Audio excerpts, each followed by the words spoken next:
Et c'est parfait. Excellent. Donc, le premier sujet qu'on va parler aujourd'hui, ce sont la pluie de météores qu'on appelle les Perséides qui arrivent dans le mois d'août à chaque année. Donc, les Perséides. Alors ça, qu'est-ce que c'est? C'est une pluie de météores qui arrive à chaque année. Et vous allez dire, pourquoi est-ce qu'on peut planifier d'avance quand est-ce que ces météores arrivent? Et c'est ça qu'on va regarder ensemble. Donc, nous avons notre étoile ici qui est notre Soleil. En passant, ça ici, c'est un petit sujet d'astronomie, comme ceci. Chose intéressante, vous savez que nous avons notre Soleil et nous avons notre orbite ici et notre petite planète est sur cette orbite. Donc on a ici, disons, notre Terre, comme ceci, et le Soleil. Donc la question c'est, OK, comment est-ce que à chaque année, dans le mois d'août, il y a ces météores qui arrivent? Donc le plan ce soir pour moi, c'est d'aller faire un tour d'auto et entre 10h et 11h, je vais pouvoir les voir. Je vais quitter la ville pour aller un peu plus loin, justement parce qu'on a besoin d'éviter la pollution de lumière pour bien les voir.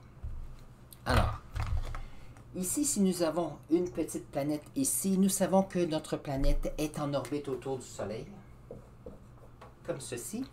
Et chose qui est intéressante, c'est que il y a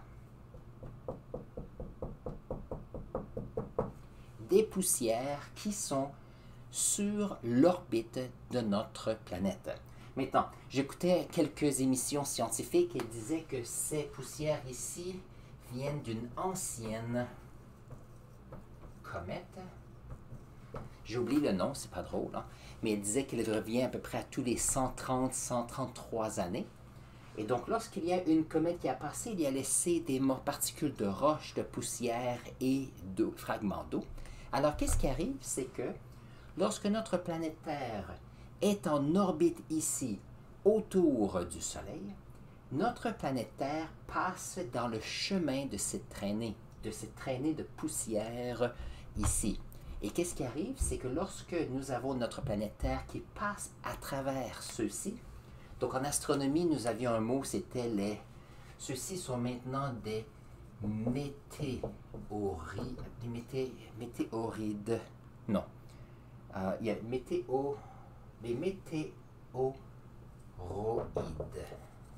comme ceci. Des fragments dans l'espace. Ces fragments entrent dans l'atmosphère et ceci fait que ces fragments brûlent dans l'atmosphère. Donc voyons voir comment est-ce que ceci arrive. On va faire un zoom et on va les voir un peu plus près. Donc voyons voir.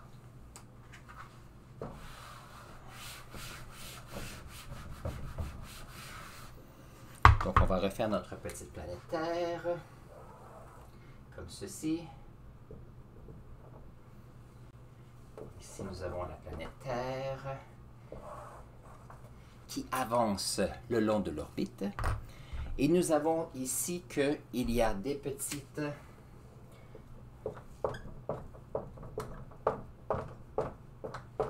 Il y a des particules qui sont dans l'atmosphère. Quelquefois, ils peuvent être plus grosses ici, la poussière. Donc, ce sont des poussières, roches, et ça peut être aussi même des fragments de glace. Alors, lorsque la Terre avance, qu'est-ce qui arrive? C'est que ceux-ci se rapprochent de l'atmosphère. Et qu'est-ce qui va arriver? C'est que on a ici des petites traînées qui arrivent comme cela. N'oubliez pas que notre planète Terre est une planète qui bouge, premièrement. Deuxièmement, elle va dans la trajectoire de ces particules et de ces roches. Troisièmement, n'oubliez pas que notre planète tourne sur elle-même. Alors, qu'est-ce qui arrive? C'est que lorsque la planète arrive et tourne, nous avons ces particules qui brûlent dans l'atmosphère, ils vont brûler. Et vous allez dire, oui, mais ces particules n'arrivent pas directement vers nous. Et ça, c'est vrai, parce que puisque la Terre tourne, lorsque ces fragments arrivent et ça tourne, ça fait comme des traînées dans l'atmosphère. Maintenant, si ce sont des poussières, ceux-ci créeront peu ou pas de lumière. Par contre, si on a des roches un peu plus grandes, ceci va créer des grandes traînées et on peut voir ces lignes dans l'atmosphère, dans le ciel. Maintenant, pourquoi est-ce qu'à chaque année, on a la même chose? C'est que cette traînée se retrouve maintenant où la Terre est. Donc, lorsque la Terre aura passé ce nuage, ce regroupement de météoroïdes, on va attendre une année pour que la planète Terre revienne sur place. Donc, ça, c'est intéressant. Donc, pour ceux qui ont la chance, il y avait ceux-ci dans l'atmosphère hier et aujourd'hui. Donc, j'espère qu'il y aura une bonne météo. Hier, il y avait beaucoup de nuages ici, donc je ne pouvais pas voir le ciel. Donc, on attend à ce soir pour espérer pouvoir les voir. Donc, pour ceux qui sont ici, je suis content que vous soyez ici. N'oubliez pas que si vous avez des questions, c'est ça la priorité. Vous les mettez dans le chat ici, que ce soit une question qui se rapporte aux sciences, un sujet qu'on aborde ici ou un autre sujet. Ça me fera plaisir de vous aider. Et puis, il y a 2 personnes avec nous aujourd'hui. Bonjour. Si vous avez la chance de me dire d'où est-ce que vous êtes, ça serait fantastique. C'est moi ici. Je suis au Canada. Donc, je suis en Ontario ici. En Ontario. Oups, voyons voir si on peut écrire ça comme il faut. Ontario, au Canada. Donc, j'aimerais bien savoir d'où vous venez. C'est toujours intéressant de voir qui sont les personnes qui viennent ici. Alors, voyons voir. Ça, c'était notre premier sujet parce que c'est très d'actualité. Ça arrive maintenant. Très bien. Donc, nous allons voir le deuxième sujet aujourd'hui. Et en passant, nous allons finir à peu près vers 10h15 parce que j'ai une conférence ce week-end et je ne peux pas faire 1 heure complète. Mais je me dis que si on couvre quelques sujets, je réponds à vos questions, ce sera fantastique. Donc, voyons voir.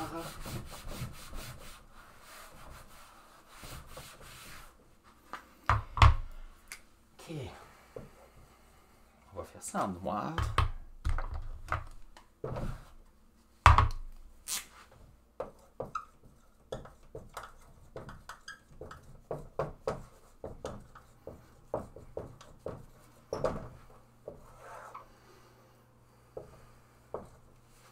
OK. Donc, ici, nous avons chiffre alphabet. Bonjour, je suis content que tu sois ici avec nous aujourd'hui. Nous avons qu'est-ce que c'est la pollution de lumière ou la pollution lumineuse? Ah, ça, c'est une excellente question. OK. Alors, voyons voir si je peux répondre à ceci. Donc, j'ai mentionné tout à l'heure que si nous avons, je veux voir les météores ce soir, je ne peux pas rester en ville parce que je ne pourrai pas le voir à cause de la pollution lumineuse. Alors, pourquoi est-ce que ceci existe? Et voyons voir. Nous avons notre Terre ici, comme ceci, avec l'atmosphère, comme cela. Donc, ce qui est intéressant ici avec les étoiles, c'est que si on a des étoiles ici, où on a des météores que l'on veut voir, c'est une très petite source de lumière qui nous permet ici, alors disons que ça va être nous ce soir, si on veut les voir, il y a les lumières qui sont très petites qui arrivent et ça me permet de pouvoir les voir. Par contre, ce qu'il y a d'intéressant, c'est que moi je reste dans une ville ici, donc comme ceci, et il y a des routes, comme ceci. Et puisqu'il y a des routes, il y a aussi des lumières qui sont un petit peu partout sur les routes, des lumières qui viennent des bâtiments. Alors, qu'est-ce qui arrive? C'est que lorsqu'on est ici à la surface, nous avons une situation où la lumière qui vient de ceci va dans toutes les directions. Donc, va vers le haut. Ça veut dire qu'il y a de la lumière qui vient du bas vers le haut et des étoiles et des météores qui vont vers le bas. Et en plus, dans notre atmosphère, donc ici, dans l'atmosphère, Il y a des poussières. Il y a aussi de l'eau, parce que l'eau crée une humidité. Et tu sais, lorsqu'on va dans la piscine, on va à la piscine et on va dans l'eau et on ouvre les yeux dans l'eau, la lumière, on ne voit pas très bien parce que la lumière qui entre dans l'eau change de direction. Donc, si moi je suis ici et qu'il y a de la lumière qui arrive du sol vers le haut et qu'il y a de la lumière qui vient des météores et des étoiles qui vient vers le bas, on a une compétition de la lumière et c'est comme si la lumière qui vient des étoiles et des météores disparaissent. C'est pour ça que si tu vas en ville, donc si tu restes en ville et que la nuit tu regardes le ciel, tu vois peu ou pas d'étoiles du tout. Peut-être seulement les plus brillantes, peut-être une planète aussi. Et la raison, c'est que il y a cette pollution de lumière qui existe. Maintenant, moi, ce que je vais faire, je vais prendre la voiture et je vais venir ici, comme ceci. Je vais m'éloigner de la ville où il n'y a pas autant de lumière et je vais pouvoir voir ces étoiles.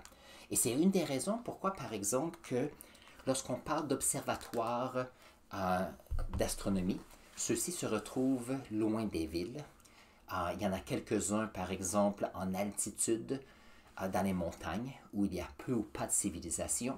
Il y en a quelques-uns aussi à Hawaï, parce qu'à Hawaï, ce sont des îles dans le milieu des océans, beaucoup moins de lumière qui vient des continents, et en plus, il y a toujours ces vents constants qui permettent d'enlever ces poussières et cette humidité dans l'air. Donc, ceci est possible.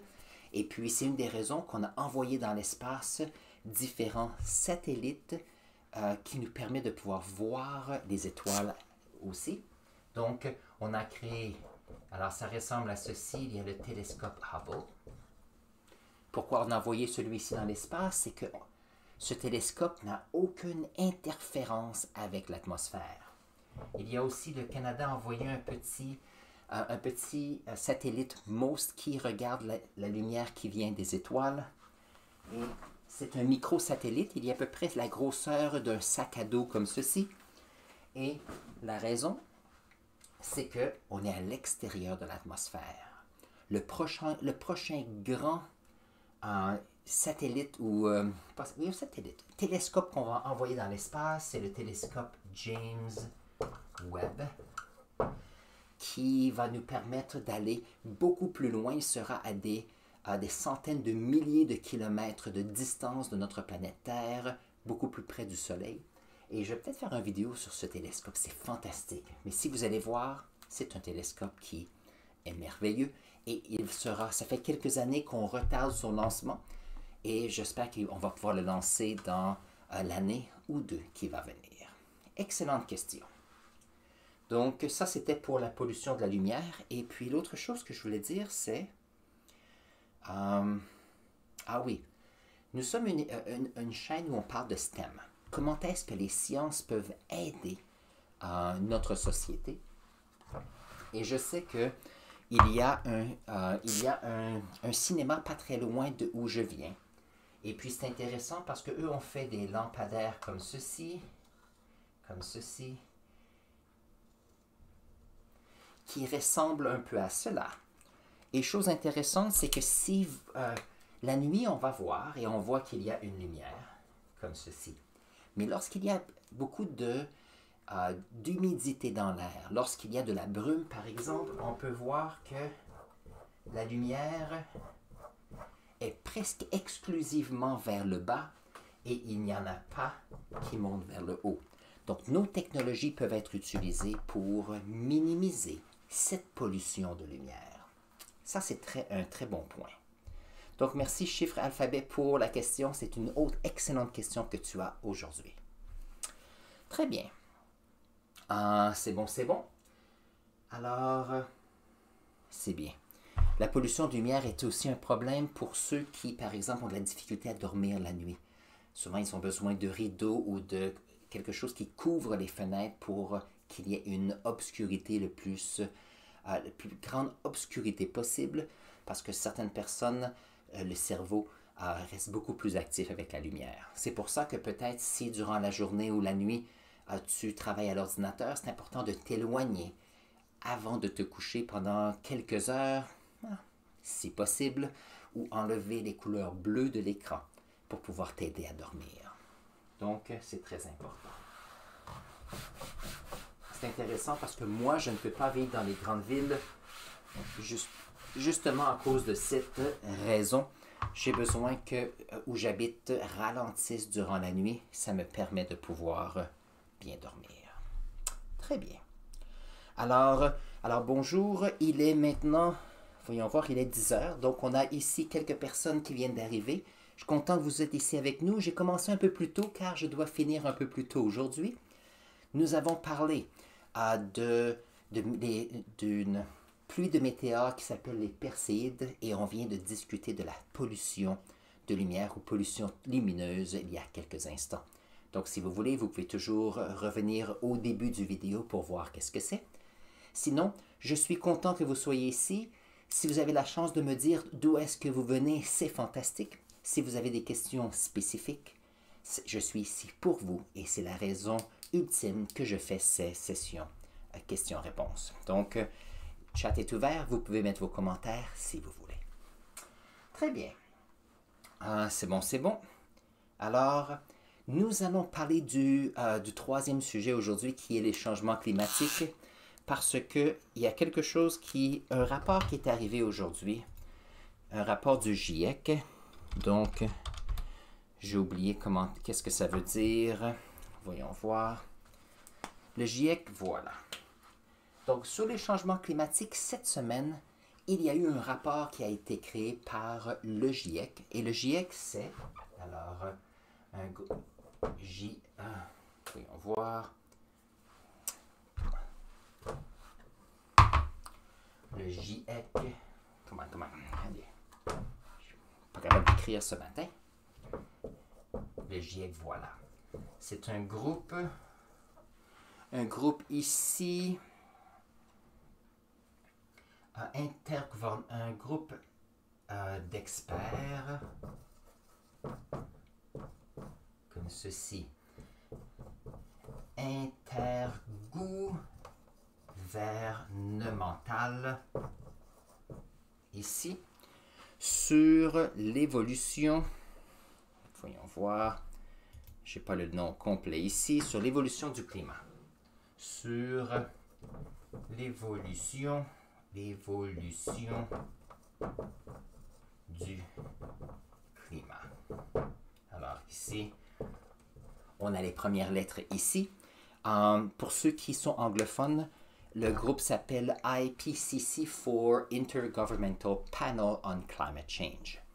Mais ce qui est intéressant avec cette discussion cette semaine, c'est le fait que on a remarqué qu'il semble que si on regarde l'actualité que nous avons, il y a des feux un peu partout en Europe, en Afrique, en Amérique du Sud, en Amérique du Nord, même en Russie. Il y a des feux de forêt un peu partout, donc la température semble monter. De plus, il y a aussi, alors on peut voir qu'il y a des débalancements ici qui se passent et c'est plus sec à certains endroits. Deuxièmement, c'est un peu plus humide à d'autres. Il y a des endroits où il pleut beaucoup plus, où il y a des inondations. Le terrain devient saturé en eau, il y a des glissements de terrain. Et on a des personnes qui sont déplacées, il y a des personnes leurs maisons sont détruites, il y a même des personnes qui décèdent suite à ces feux, à ces inondations ou glissements de terrain. Donc le GIEC a produit son rapport, je ne l'ai pas tout lu, à vrai dire, j'ai lu quelques pages seulement qu'il y avait dans les nouvelles, parce que c'est un rapport de 3000 pages, mais pour ceux qui aiment cette actualité des changements climatiques, c'est quelque chose qui peut vous intéresser. Donc, l'idée ici, c'est que depuis les années 80, 1980 plus, les humains se sont dit, il semble qu'il y ait une augmentation des températures qu'il y a dans notre atmosphère ou de notre planète. Donc, Dans les années 80, il y avait ce qu'on appelle le protocole de Kyoto, comme cela.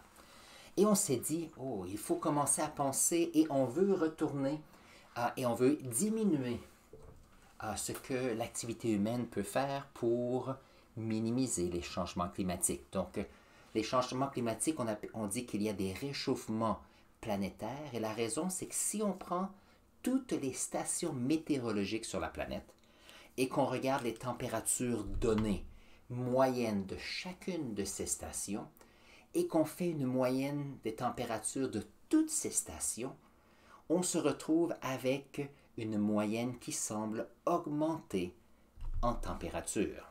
Mais ce qui est intéressant, c'est que si on regarde les années qui ont été les plus chaudes, donc si on prend les 15 années les plus chaudes depuis quelques centaines d'années, ces 15 années ont lieu dans les années 2000 et plus, dans notre 21e siècle. Alors ça, c'est quelque chose à considérer. Le rapport dit qu'il semble y avoir eu une augmentation d'à peu près 1,1 degré Celsius. Et le rapport dit toujours qu'on veut rester quelque chose de moins que 1,5 degré Celsius d'augmentation de température par rapport aux moyennes des années 50 à 1980. Donc ça, c'est quelque chose à considérer. Nous avons eu beaucoup de rencontres dans les années qui se sont passées. Et en 2015, nous avons eu la conférence de Paris. Conférence de Paris. Oups. Où il y a eu tous les pays qui se sont mis d'accord et dit OK, oui, il faut vraiment faire quelque chose. Et les pays ont tous signé. La difficulté, c'est que c'est très facile de dire ah oui, nous allons faire quelque chose pour changer les climats. On va se mettre un but que l'on veut faire. Donc, quand ils ont commencé dans les années 90, ils disaient, ou non, début 2000, ils disaient qu'on veut des... voyons voir, je vais recommencer mon idée. La question, c'est comment est-ce qu'on sait qu'il y a ces changements climatiques? Et pourquoi... Alors, je viens d'expliquer pourquoi les changements climatiques existent, voilà. Pourquoi nous pensons que ce sont les humains qui créent cela? Ah, ça, c'est une bonne question.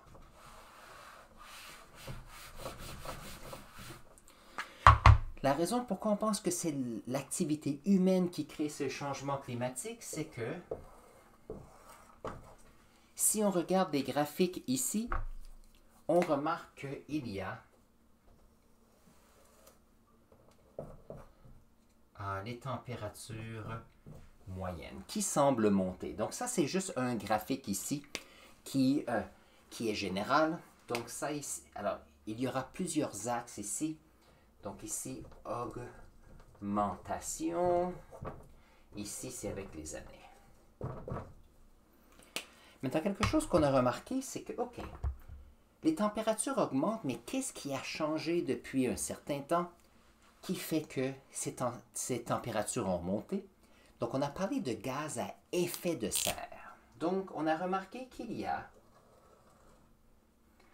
alors ici, des gaz à effet de serre.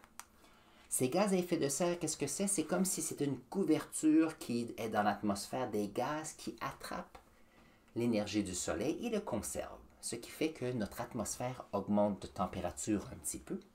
Et qu'est-ce qui arrive? C'est cette augmentation de température débalance certaines choses. Peuvent débalancer les températures des océans, peut affecter les températures dans l'atmosphère. Et puisque l'eau et l'air sont des fluides et bougent, les changements de température affectent la façon qu'ils bougent. Ça veut dire que certains endroits peuvent devenir plus secs, d'autres endroits peuvent devenir plus humides. Et si c'est à long terme, on a des sécheresses ou on a des inondations. Donc ça, c'est à considérer. Maintenant, les gaz à effet de serre, on a regardé, OK, est-ce qu'il y a un autre aspect? Et en passant, je vais être plus spécifique ici dans un instant. On a remarqué que il y a, en mauve, la population. La population de notre planète change. Donc, si on prend ici, en 1970. Ça, c'est quand je suis né. Moi, je dis que c'est pas très long, c'est pas très lointain. D'autres personnes vont dire, oh, c'est dans le 20e siècle, ça fait tellement longtemps. Mais lorsque je suis né, il y avait à peu près 4 milliards de personnes sur la planète. Mais chose intéressante, c'est que maintenant, on approche le 8 milliards de personnes. Ça veut dire que depuis que je suis né, la population de la planète a doublé. Si on a plus d'humains, qu'est-ce qu'on a besoin? On a besoin de plus d'eau, bien sûr. On a besoin de plus de territoire. Et notre planète a une certaine dimension, mais on a aussi besoin de ressources et on produit des déchets suite à ces ressources. Et qu'est-ce qui arrive, c'est que de façon, ou la raison pourquoi on a pu passer de 4 à 8 milliards, c'est qu'on utilise notre cerveau et les gaz, les combustibles fossiles pour nous donner l'énergie.